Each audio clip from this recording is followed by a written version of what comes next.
రుద్రాని ఏమీ ఎరుగని దానిలా కావ్యకు బొట్టు పెట్టడానికి ముందుకు వస్తుంది.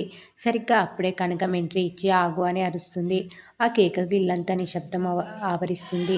కనకం ఒంటరిగా రాలేదు. రుద్రానికి ఆ విషపు మందు అమ్మిన వ్యక్తిని పట్టుకొని తీసుకొస్తుంది.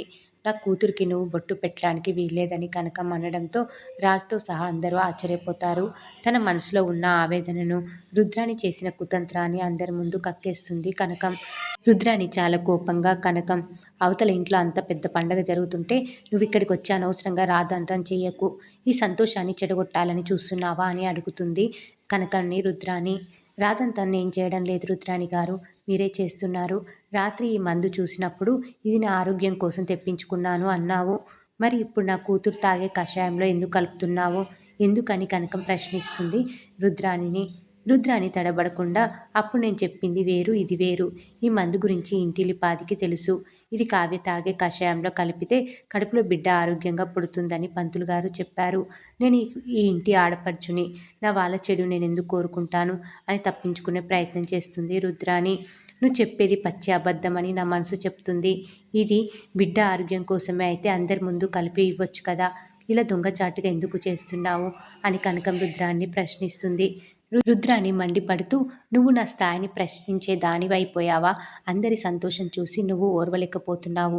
అందుకే ఈ పండుగను నాశనం చేయాలని నా మీద లేనిపోని నిందలు వేస్తున్నావు. నీకు ఇష్టం ఉంటే ఉండు, లేదంటే వెళ్ళు. కానీ నా దారికి అడ్డు రాకు అంటూ రుద్రాని అక్కడి నుంచి విసవిస వెళ్ళిపోతుంది. కానీ కనకం మాత్రం వదలదు. ఆ మందు సీసాను జాగ్రత్తగా చూస్తూ, నీ కుతంత్రాలు ఈ రోజుతో ముగియాలి రుద్రాని. నేను సాక్ష్యంతో సహా పట్టుకుంటేనే గాని ఈ ఇంటికి, నా బిడ్డకి క్షేమం ఉండదని మనసులో నిశ్చయించుకుంటుంది కనకం. అందుకే శ్రీమంతం వేడుక జరుగుతున్నా సరే ఎవరికి చెప్పకుండా ఆ మందు వెనుక ఉన్న అసలు నిజాన్ని వెతికి తీయడానికి బయటికి వెళ్తుంది.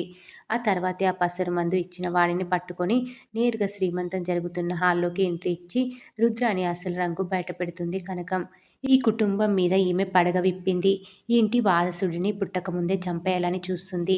కావ్య కడుపులోని బిడ్డను చిదిమేయడానికి రోజు తాగే కషాయంలో విషం కలుపుతుందని ఆరోపిస్తుంది కనకం రుద్రానిపైన. రాజు నివ్వెరపై చూస్తుండగా కనకం తన వద్ద ఉన్న సాక్ష్యాన్ని చూపించింది. సాక్ష్యం లేకుండా మాట్లాడితే నన్నే దబాయిస్తుందని తెలిసి నా బిడ్డల శ్రీమంతం జరుగుతున్నా సరే ఈ పాపాత్ముణ్ణి పట్టుకోవడానికి వెళ్ళాను. నిన్న కూడా వీడి దగ్గర మందు కొని కావ్య కషాయంలో కలిపింది. ఈరోజు కలపబోతూ నాకు దొరికిపోయిందని జరిగిన బండారాన్ని మొత్తం బయటపెడుతుంది కనకం. రుద్రాని చేసిన ఈ ఘోరం బయటపడడంతో దుగ్గిరాల కుటుంబం సభ్యులంతా షాక్ అయ్యారు. ఆ పసరు మందు అమ్మిన వాడిని అందరి ముందు నిలబెట్టడంతో రుద్రాని ముఖం పాలిపోతుంది. తన మేనత్తే తన బిడ్డను చంపాలనుకుంటున్న నిజం తెలిసి రాజు గుండె పగిలిపోతుంది. ఇక్కడితో ఈరోజు ఎపిసోడ్ కంప్లీట్ అవుతుంది. రుద్రాని చేసిన ఈ భయంకరమైన నేరాన్ని దుగ్గిరాల కుటుంబం ఎలా శిక్షిస్తుంది? తన బిడ్డ ప్రాణాల మీద తెచ్చిన మేనత్తను రాజు ఇంటి నుంచి గెంటేస్తాడా, లేక రుద్రాని మళ్ళీ ఏదైనా మాయ మాటలతో తప్పించుకుంటుందా అనేది రాబోయే ఎపిసోడ్లో తెలుసుకుందాం.